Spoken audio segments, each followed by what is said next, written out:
过来健康的大代志，不管是部分空气污染，或者是家族遗传，拢有可能会伤到咱的肺，互原本柔软的肺变甲袂舒适菜瓜布共款。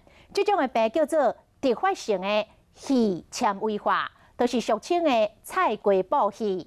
这正歹检测，死亡率嘛真悬。即卖有好消息，这个阳明大学甲台北荣总甲高雄荣总合作研究发现。 会当透过干细胞修复这种的菜瓜布肺。肺一空一空，袂输是菜瓜布，俗称菜瓜布肺，真正的名是突发性肺部纤维化，会有患者无度喘气。一般若检查出来，寿命只剩8个月到10个月。虽然会使透过特定的药物来治疗，好镜头较稳定，也毋过好袂完全。即马有希望啊！ 阳明大学、台北荣总、高雄荣总合作，伫动物的实验中发现讲，菜瓜布是利用人类在大的间质干细胞治疗，较免1个月就会好。这是独步全球的研究。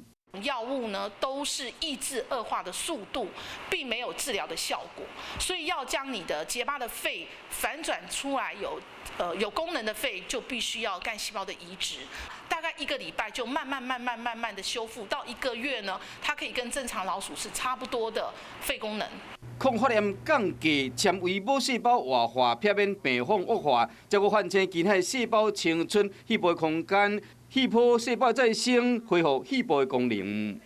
在人类的机会到底大不大？我们觉得非常大，但是依照法规，我们必须要申请临床试验。菜瓜布肺早期的症头无明显，真熬恶化，包括空气污染、食粉家族的遗传，拢有可能是原凶。